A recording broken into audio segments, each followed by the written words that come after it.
the Panthers are in a really interesting spot, okay? Because there's a lot to like about what came out of Panthers Fan Fest from what everybody is saying, but I think we're past the point maybe of getting really excited about what we see in practice, and it's more about what they show in a game. It's more about like, okay, yeah, all right, we've seen enough of the potential. Now we need you to start living up to it, and you can't really do that with a Fan Fest.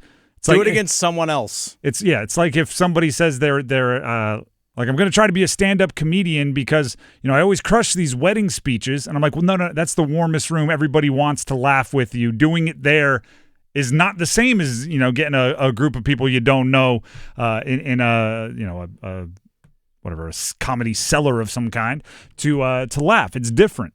But that doesn't mean there's nothing you can take away. And in the spirit of gleaning a couple of morsels of information out of FanFest, Dennis, you were in attendance. Give us, 3 if you have them, your big 3 kind of reactions or takeaways from FanFest. Which, by the way, if you don't know what FanFest is, it's essentially a training camp practice with a few more competitions, but they let fans in and they play it up more like a kind of hybrid scrimmage fan exhibition practice than just a normal practice. Yeah, so they went through their full pregame routine because it's at Bank of America Stadium as opposed to their practice facility. So guys were actually in their uniforms. They were wearing the processed blue and all that stuff, which is a lot of cool. Guys kind of get the feel of them flow with that just because they're going to have to be doing it this Friday, at least, especially for rookies and new guys. But the biggest thing that stood out to me, number one, I'll give you 3 things here, Tim. The number one thing that really stood out to me is, they brought in another 1,000-yard rusher in Rico Dowdle, who looked strong, running behind that offensive line, but also the way that he being David Canales, used Rico Dowdle and Chuba Hubbard together. Oftentimes actually seeing plays where those 2 guys were on the field together, much like we saw last year with Miles Sanders. And he looked strong running the ball, looked strong catching the ball as well. He was split out wide. He would line up in the slot. He'd motion in and out of the backfield. So I'm like, oh, yeah, that's right. As much as we've talked about the pass catchers this year, and understandably so with Hunter Renfrow, the way he's playing and the competition at wide receiver, they're a run-first team that brought in another 1,000-yard rusher when Rico Dowdle, and he showed it. I was like, oh, gosh, this is going to be a pretty good 1-2 punch. What Jonathan Brooks was supposed to be when they drafted him. That's I don't know if it's surprising to me. I'll be honest, I don't have super high expectations for Rico Dowdle.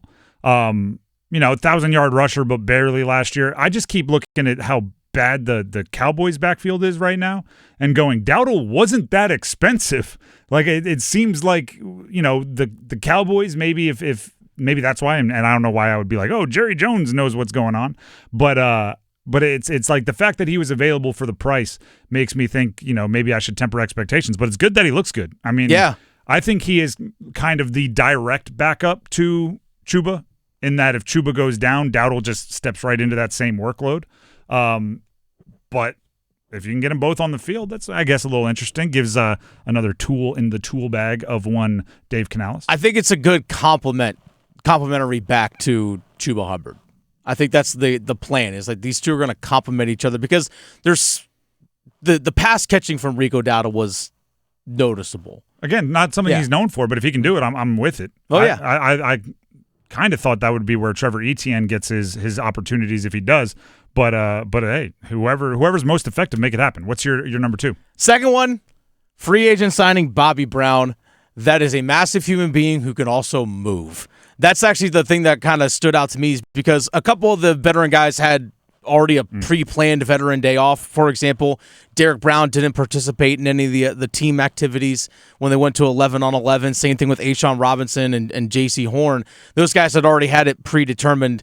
Hey, you're not going to do any of the team stuff. You'll do individuals. But Bobby Brown was lining up next to Tershawn Wharton and some others on the interior going against the ones, and he got into the backfield multiple times and put pressure on Bryce Young. And this is a guy, again, who's like 330 pounds and can move like that. I was like, the interior of that defensive line was actually, in the pass rushing situations, was actually getting into the backfield a little bit just because of their size and strength.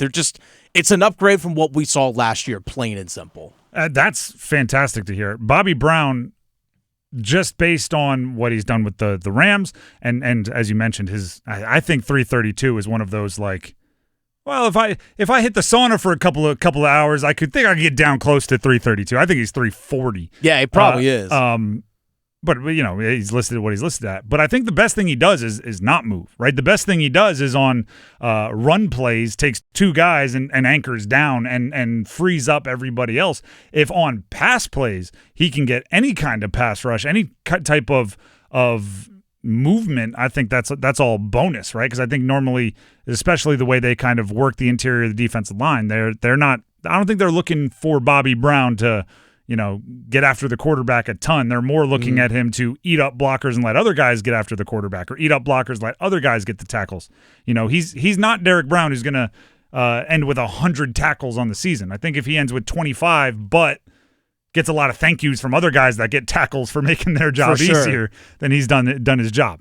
What's number 3? The final one was some of the young rookies, or some of the young receivers, I should say, actually stood out. Xavier Legette probably had like the biggest play of the day, I should say. It was he caught a short crossing route from Bryce Young, and he showed the speed.